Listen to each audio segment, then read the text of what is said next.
ஒரு சின்ன பொண்ணும் பையனும் விளையாடிட்டு இருந்தாங்களாம். அந்த பையன் கிட்ட பாத்தீங்கன்னா ரொம்ப அழகான மார்பிள் கலெக்ஷன்ஸ், அதாவது பளிங்க கற்கள் நிறைய அழகழகா வச்சிருந்தான். அந்த பொண்ணு கிட்ட நிறைய வெரைட்டி ஆஃப் ஸ்வீட்ஸ் இருந்ததாம். அந்த பையன் அந்த பொண்ணு வச்சிருக்கிறத பார்த்துட்டு சொன்னானா, நம்ம 2 பேருக்குள்ள ஒரு டீல் போட்டுக்கலாமா?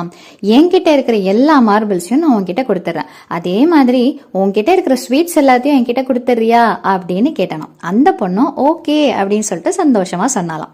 அந்த பையன் என்ன பண்ணானா, அந்த பொண்ணு பார்க்காதப்போ அவன்கிட்ட இருக்கக்கூடிய மிகப்பெரிய அழகான மார்பிளை மட்டும் தனக்குன்னு எடுத்து வச்சுட்டு மீதி இருக்கிறது எல்லாத்தையும் அந்த பொண்ணு கிட்ட கொடுத்துட்டு, நான் ப்ராமிஸ் பண்ண மாதிரியே உனக்கு எல்லாத்தையும் கொடுத்துட்டேன் அப்படின்னு சொல்லிட்டு சொன்னானாம்.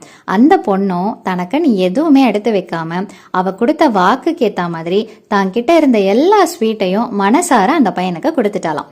ஸோ அன்னைக்கு ராத்திரி அந்த பொண்ணு அந்த மார்பிள்ஸை வச்சு ரொம்பவுமே அழகா விளையாடிட்டு ஹாப்பியா இருந்துட்டு நிம்மதியா தூங்கினாலாம். ஆனா இந்த பையனால நிம்மதியா தூங்க முடியல. அவனு மனசுக்குள்ள ஓடிக்கிட்டே இருந்த ஒரு விஷயம், நான் எப்படி ஒரு மார்பிளை மறைச்சு வச்சோனோ அந்த மாதிரி அவளும் ஏதாவது ஒரு ஸ்வீட்டை மறைச்சு வச்சிருப்பாளோ அப்படின்னு சொல்லிட்டு ஒரு யோசனையிலேயே இருந்தானாம். அவனால நிம்மதியாவும் இருக்க முடியல. ஆமாங்க, நம்ம மனசு எவ்வளவு சுத்தமா இருக்குதோ அவ்வளவுக்கு அவ்வளவு நம்ம வாழ்க்கையும் நம்மள சார்ந்த உறவுகளும் நல்லதாவே இருக்கும்.